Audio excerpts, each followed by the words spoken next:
It's a strike at the heart of the Iranian regime, the nation elevating to national hero status Mohsen Fakhrizadeh after last Friday's daring and sophisticated ambush outside Tehran that targeted the 59-year-old nuclear physicist. How will Iran respond to yet another assassination of a scientist associated with its nuclear program? Iranians accuse Israel of masterminding the killing. We'll ask about the attack itself and the timing in the final weeks of the Trump presidency and ahead of the possible triggering by the Israeli Prime Minister of yet another snap election. On the campaign trail, Joe Biden talked of returning to the Iran nuclear deal. Under what terms? How much have the facts on the ground changed in the 5 years since what's known as the JCPOA agreement was signed? How will Biden handle Iran and Donald Trump's closest friends in the region, Israel and Saudi Arabia? Today in the France 24 debate, we're wondering if it's no going back for that Iran nuclear deal.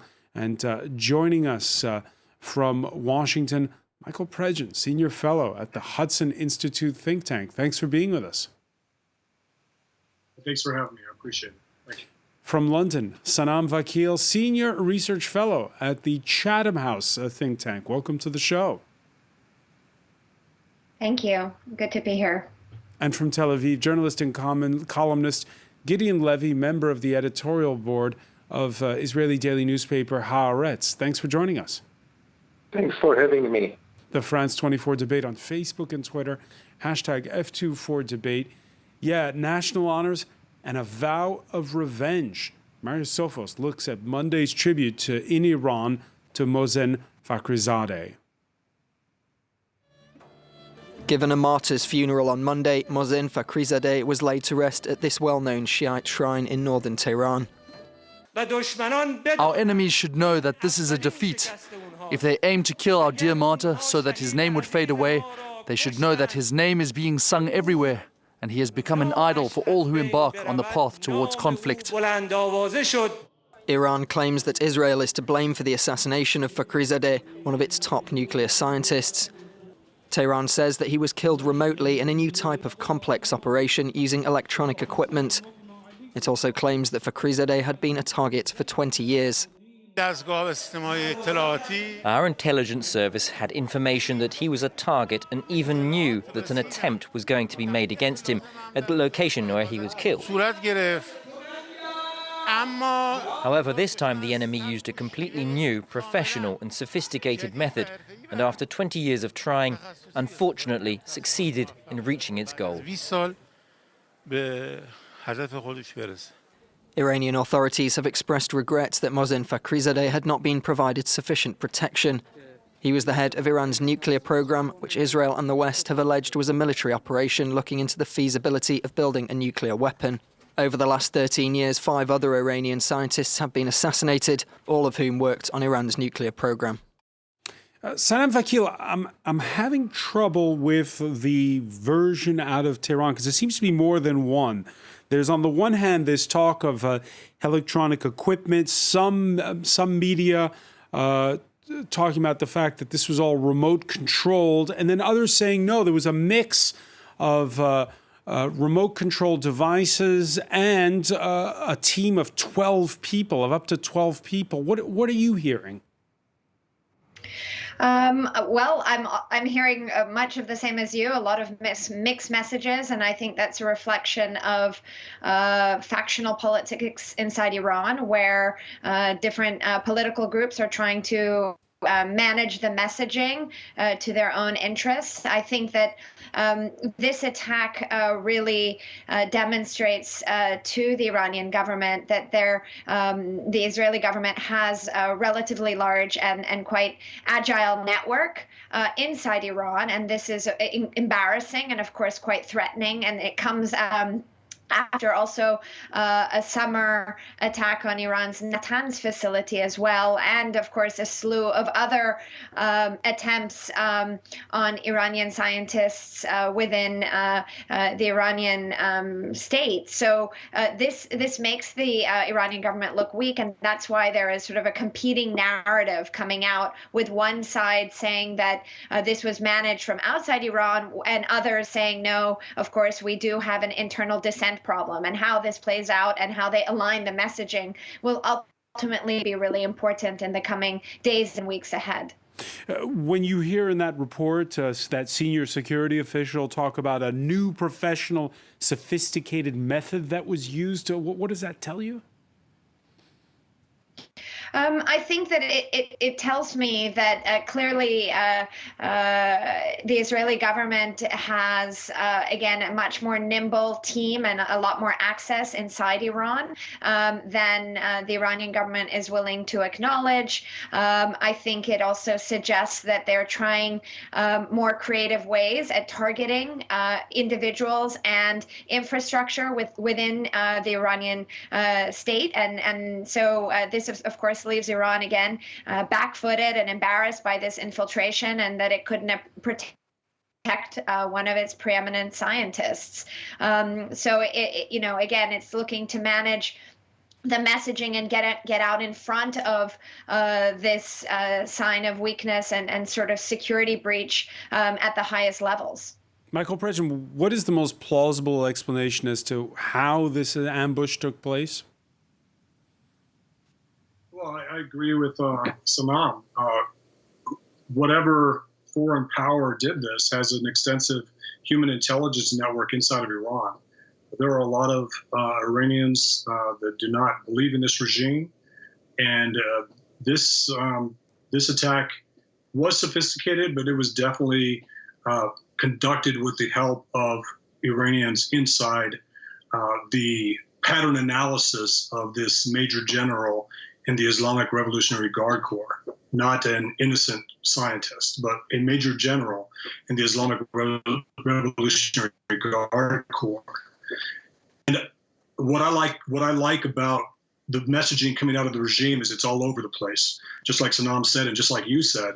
And that means that they're paranoid. That means they're looking within. That means they're looking for members of the IRGC that may have been involved. The last two times somebody has been targeted or disappeared, they've actually detained hundreds of IRGC mid-level officers to question them, to see whether or not they were sympathetic, or if they shared information with Western intelligence or Israeli intelligence or our Saudi allies in the region.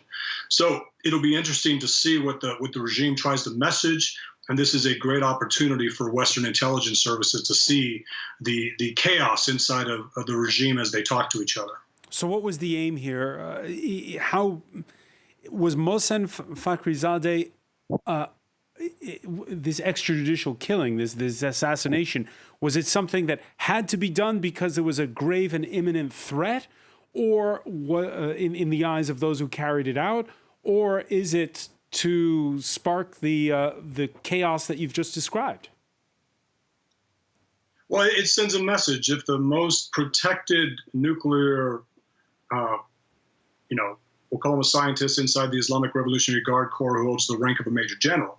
If the most protected person inside of Iran's illicit nuclear weapons program can be targeted like this, it sends a message all the way down the chain of command. It sends a message to every nuclear scientist or tech that was working with Mohsen that you are vulnerable as well.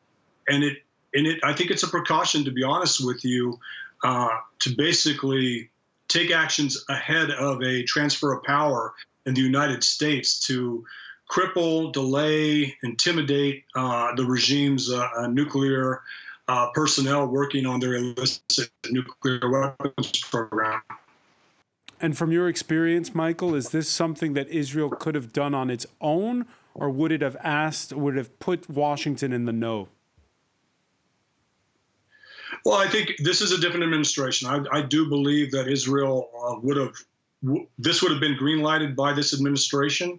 We know the Obama administration did not basically said it was against any targeting of Qasem Soleimani when the Obama administration was in office.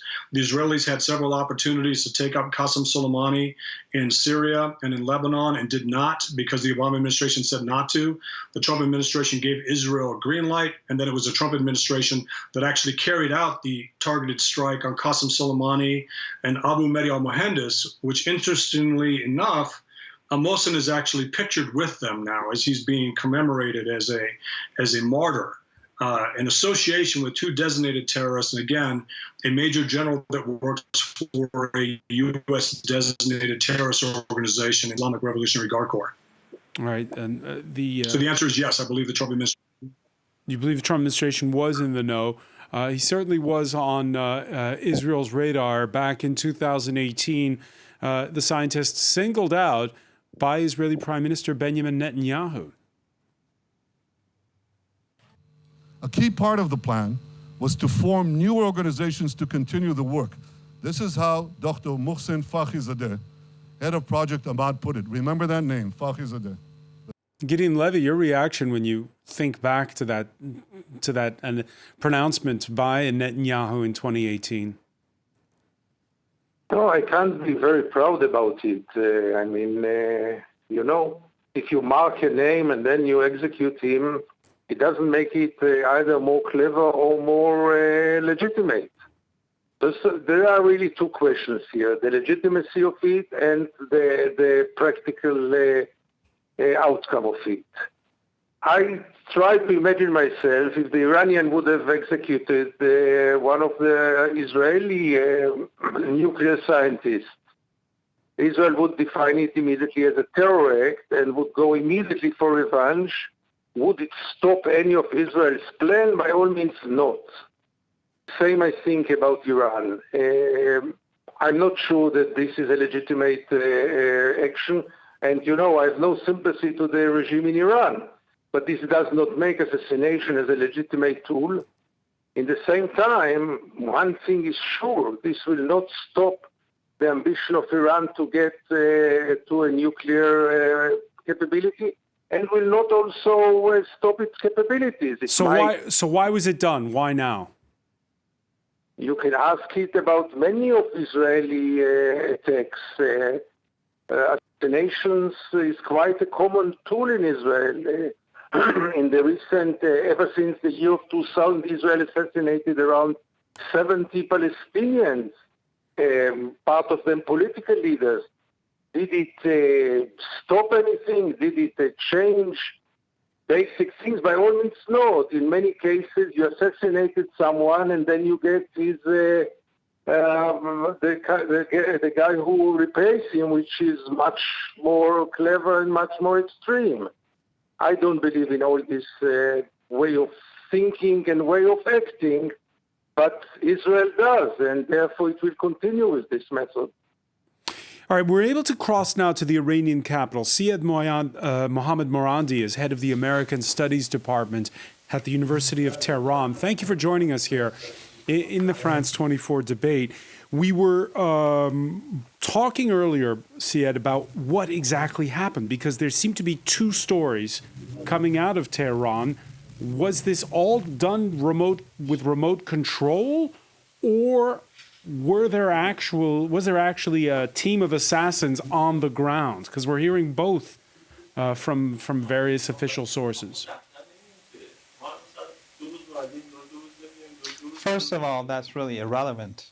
And Iranian intelligence obviously will give differing versions to serve their own purposes. But the important thing is that the apartheid regime, which your government supports, a racist, colonial, and apartheid regime that advocates supremacism in Palestine, is a lawless regime. And this lawlessness is as a result of European and American support.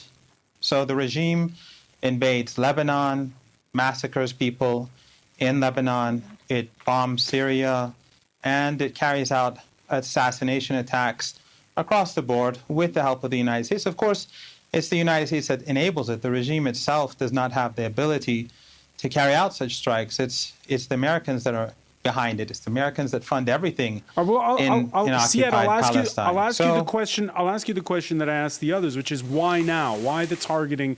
Why the targeting now of Mohsen Fakhrizadeh?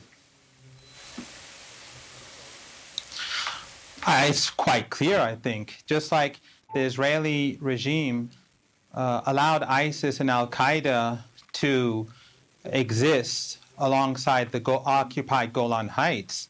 They let them exist there for years alongside near Damascus. Why would they allow ISIS and Al-Qaeda both to occupy separate areas alongside the Golan Heights? Because they have no moral principles. They do not recognize law or international law because they're a rogue regime.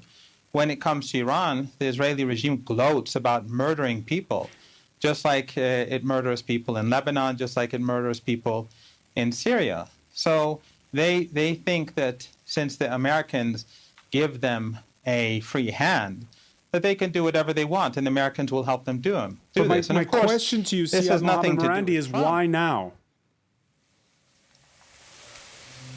I think it's quite obvious. Just like during the Obama years, the Israeli regime also assassinated 4 scientists. That was with the help and support of U.S. intelligence, and it was done through a neighboring country. So just like back then, the Americans, in order to put pressure on Iran, they helped the Israeli regime, and they used the MEK terrorist organization, a terrorist organization, by the way, which has offices in your country, a terrorist organization which has murdered 17,000 Iranians and fought alongside Saddam Hussein against Iran, which has offices in your country, in Paris. They've killed more Iranians than Osama bin Laden killed in New York, 5 times more. But they're a legal organization across Europe and North America. So the United States allows the MEK terrorist organization to be used as a tool, and the Israeli regime, with the support of the United States, utilizes that tool to carry out operations in Iran. Under Obama, 4 scientists were murdered. Right. Let me bring in Sanam Vakil. Let me make this final point. On this. Just let me bring in Sanam Vakil very quickly before we go to the break on this. The MEK, which used to be called the People's Mujahideen, the blame out of Tehran has been pointed at them as well as Israel. Your thoughts on that? This is all, of course, really speculative. I think the point is that there is opposition, indigenous, inside Iran that is willing to work with the Israeli government against its own representative government inside Iran. And that, I think, is one issue that the Islamic Republic has to contend with. The second issue is that, of course, there is resistance to the Islamic Republic in the diaspora coming from the MEK, but not solely from the MEK, because they're disparate groups, some monarchist, some dissident, that work together against the Islamic Republic. But the MEK, of course, does have a network inside Iran, and they have leveraged that network over the years. I think the point is the timing that I think Professor Marandi wasn't able to answer is significant here, and we are, counting down to January 20th. I'm going to interrupt you. I'm going to interrupt you there, Sanam, because we have to go to a quick break. We'll pick up on that point. You're watching the France 24 debate.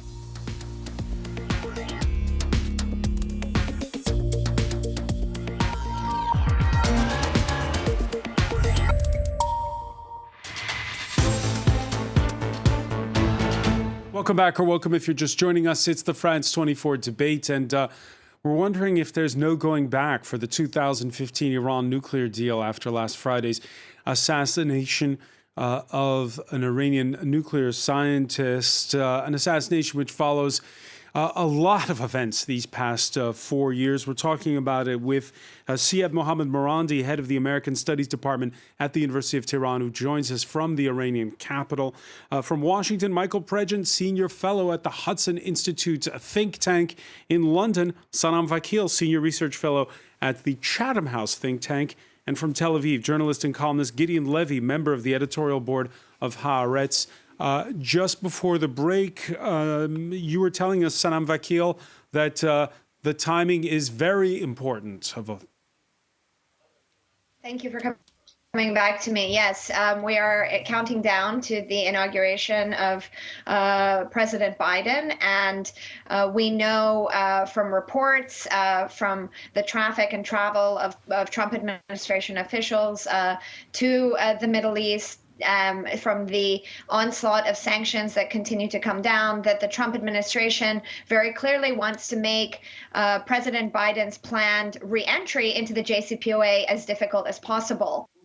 So I think this assassination attempt is very directly aimed at provoking an Iranian response, stalling President Biden's re-entry into the deal, and really reflecting the fact that Israel, as well as other GCC states, are clearly not on board with the Biden administration's strategy vis-a-vis Iran. And on that front, is it mission accomplished? Will it make it near impossible for Biden to return to that deal?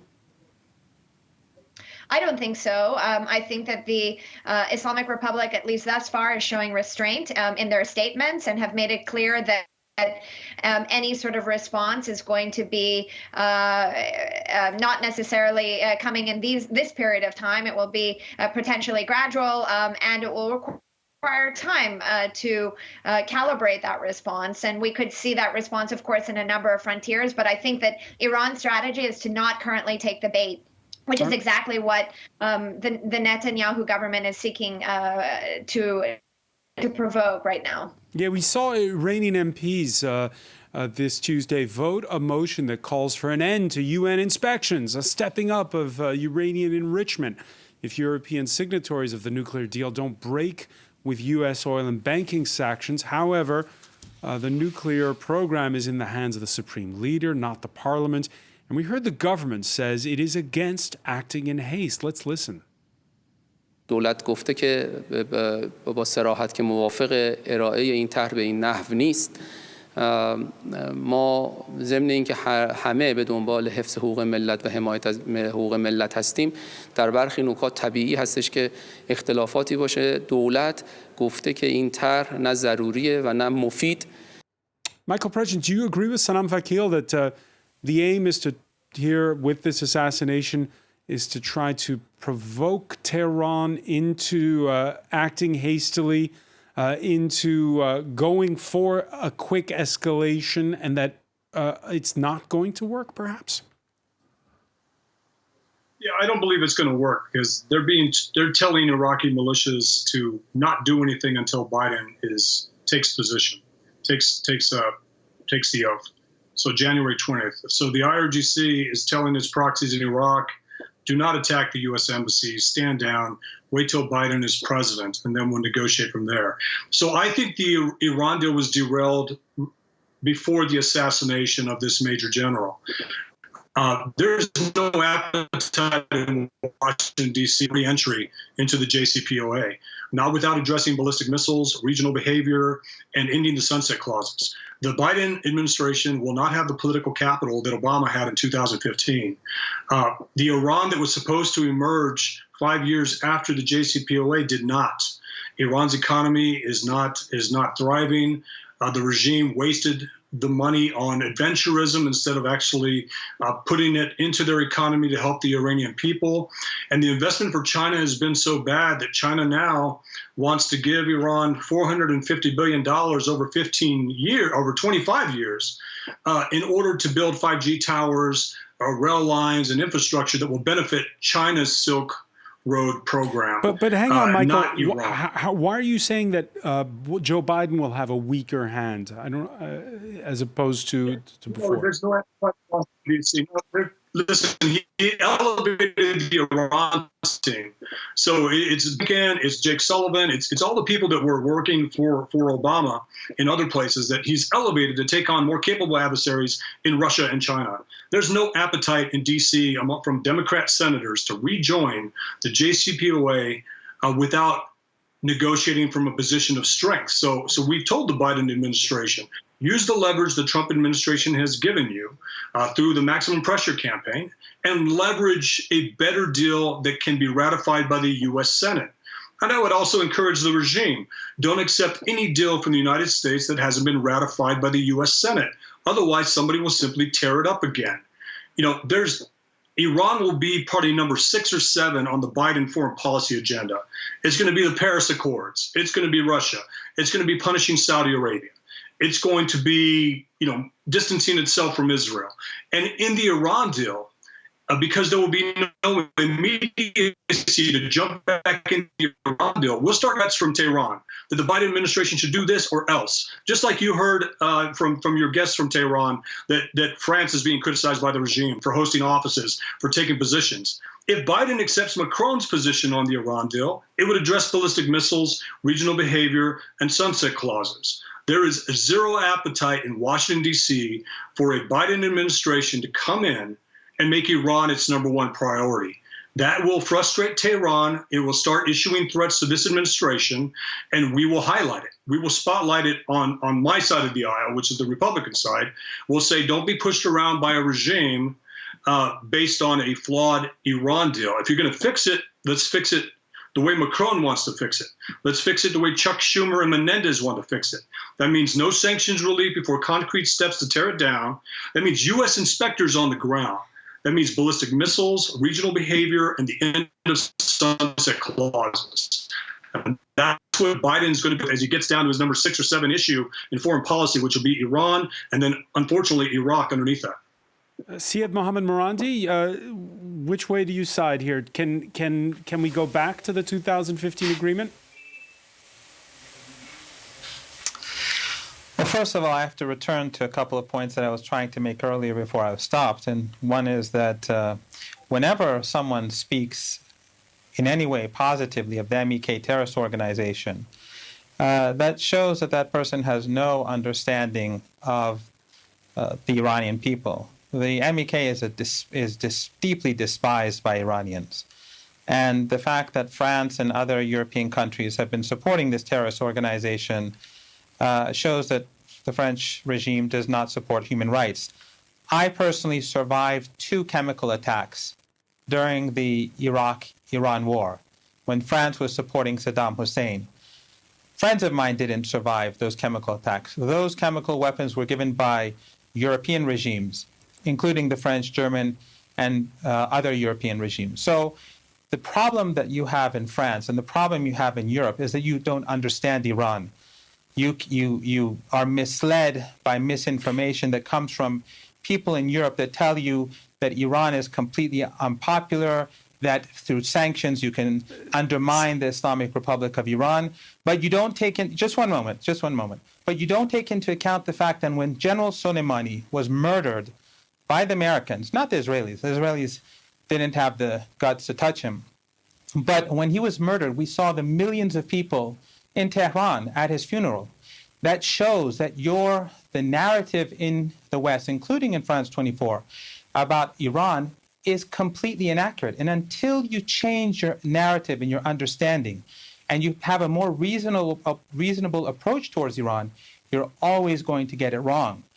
The fact is that what the Israeli regime with U.S. support hang on, Syed Mohammed Marandi. Unfortunately, we're short on time. We don't have the time to talk about every single issue under the sun. My question was simple: can we go back to the 2015 nuclear agreement or not?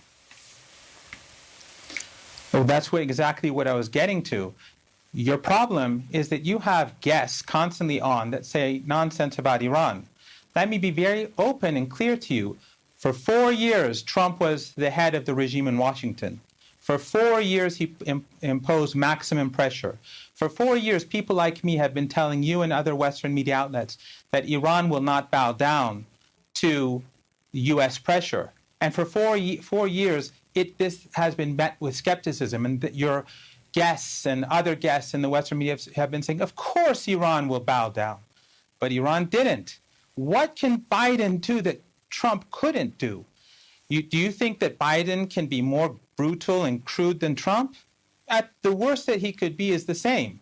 And he isn't really all that different. As I said, under Biden and Obama, we had the dirty war in Syria. We had the support for Saudi Arabia for the destruction of Yemen and the destruction of Libya that your government took part in.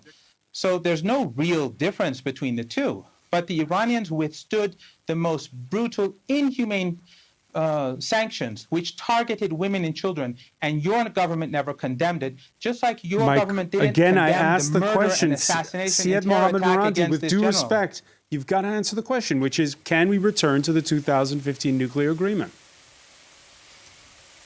I told you, there is no other agreement. Iran will not accept any change to the agreement. Either Biden capitulates and accepts the agreement in full, or there is no agreement. We've already gone through 4 years of Trump, where your government and the rest of the European governments cooperated fully with Trump, even though your governments pretended to be opposed to Trump, but in reality you abided by every single anti-Iranian policy that he pursued. And your government enforced the sanctions on women and children in Iran and prevent Iran from importing even medicine. Your government is complicit, but still these failed. So now Biden has a choice. Either Biden accepts the nuclear deal in full, or there is no deal. All right, and that's with regards a to clear terrorist answer. attacks by the Israeli regime, the Iranians will respond to terrorist attacks. That has nothing to do with Biden. Iran will make sure that those regimes that carry out attacks on Iranian citizens, those regimes will be punished so that they don't have another excuse, or they don't have another opportunity, or they feel that they have to pay a price to carry out terrorist attacks, because we know that your government is not going to protect anyone in the international community from terrorism, so we have to protect ourselves from terrorism. Let me bring in Gideon Levy on that point. Let me bring in Gideon Levy on that point. Gideon, is there a fear of retaliation in Israel? Not really, but maybe it should. No, there is no fear. There is a concern that something might happen, but in many cases in the past, Israel did commit all kinds of assassinations and other attacks, and the retaliation didn't come. Threats, there were always threats, but not always implemented. In most of the cases, I must say, there was no retaliation. So I don't feel that there is a sense of fear or concern in Israel, no. Now, I looked at the front pages of the Israeli papers today, Gideon, and the attention seems to be turning more to domestic matters, the prospect that the current coalition government might fall either on Wednesday or certainly before the end of the week. This is the front page of a rival newspaper of yours, the Jerusalem Post, this Tuesday, which says it could fall tomorrow, in other words, Wednesday. Is there an electoral calculus in what happened last Friday inside of Iran? No, this I would exclude, because don't forget that assassinations like this took place before elections and after elections, with a campaign and without a campaign. I don't think that for sure it's not the first priority. I think Israel is committing those assassinations, if it does, because it can, because it is possible, because Israel has the capabilities and the ambition. And I must return and emphasize again, for people like me, the question is those attacks are legitimate or practical. Do they serve any practical target for any practical interest? My answer for both questions is unfortunately not. Sanam Vakil, Michael Pregent painting a picture of what will happen after January the 20th when Joe Biden takes power. You heard Syed Mohammed Marandi say it won't make much of a difference. Your thoughts on what will change after January 20th? My sort of take is somewhere in between both Michael and Mohammed Morandi's. I definitely think that the Biden administration is going to make an attempt at a quick re-entry into the JCPOA, really because that is the easiest pathway to try to build back trust, not just with Iran, but also with the European signatories of the deal, recognizing that the current JCPOA is, of course, very fragile, and there are many opponents to the current structure. This re-entry would be to build trust and confidence and return Iran to compliance and return the U.S. to compliance. That would take a number of months to get underway. And then I think from there, again, over time and with commitment, not just from the United States, but also from America's European allies, as well as countries in the Middle East, including Israel, Saudi Arabia, and the UAE, alongside Iran, there will be an attempt at having a broader discussion about drawing down in a number of the regional conflicts, from the Yemen war to Syria and beyond, and from there trying to build a greater regional investment in regional security. Michael Pregent. This would sort of address Michael's concerns on the Biden strategy on a better JCPOA, and also bring in some Democrat and Republican concerns in the U.S. Congress as well. So it would tick a lot of boxes, but it would require a lot of effort, both from the Biden administration, buy-in from regional actors, and support throughout the whole process from Europe. Michael Pregent, so it is you a agree? big task. Well, I respectfully disagree. I mean, I know that's what the Biden administration wants to do, but I don't think it's going to be able to. The focus is not going to be Iran. It's going to be Russia, China, Paris Accords. It's going to be reestablishing the easy, low-hanging fruit. And the Iran deal is not easy, low-hanging fruit. It's not something you can quickly fix, unfortunately. Everything's about to expire. We just had the arms embargo expire. In 8 years, or what, 4 years, ballistic missiles expire. In 6 years after that, they can actually put a nuclear warhead on top of a ballistic missile and be in compliance with the JCPOA because of sunset clauses, because the hope has always been by Jake Sullivan and others that, no, we'll simply renegotiate a stronger JCPOA in 2025, in 2028. And that's not the reality. I mean, we know that the regime doesn't trust Washington, D.C., and Washington, D.C. is hopeful that the regime can be trusted. The regime cannot be trusted. Syed Mohammed Morandi, how do you build trust at this point in time when you hear what's been said on the panel? Well, obviously, your guests haven't, at least some of your guests haven't even read the JCPOA. So how can I respond to someone who's talking about something that's non-existent? There is no evidence that Iran ever attempted to produce a nuclear weapon. If Iran was actually after a nuclear weapon, Iran would have had it by now, and not now, years ago. Iran has a capability far beyond any other country in this part of the world. And we see it through its conventional military capabilities that Iran has obtained for itself and created indigenously. So Iran has not pursued a nuclear weapon.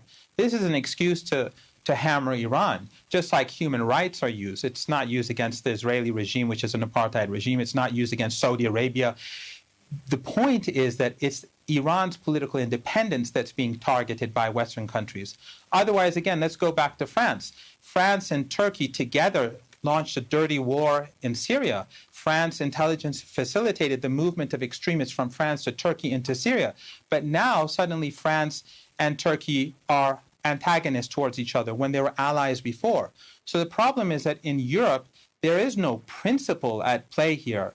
And therefore, Iran is a target both in Europe and North America. And this goes back to what I was saying earlier. The only way to build trust is for the Europeans to become realistic about Iran. Iran is not going to go away. The Islamic Republic of Iran is not going to go away. It is the most powerful country in West Asia, whether you like it or not.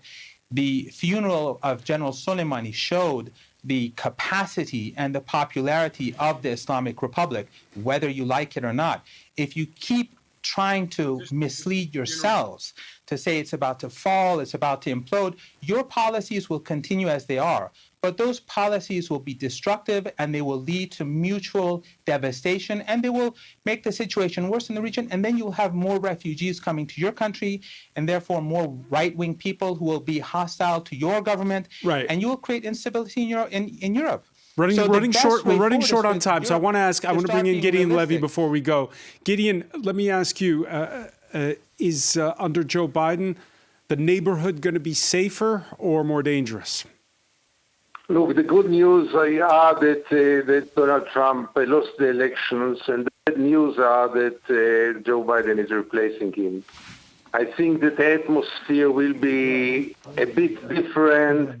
There will be more photo opportunities and maybe some kind of negotiations, but basically the situation will not change much. Basically, the Israeli occupation will continue with the support of the United States.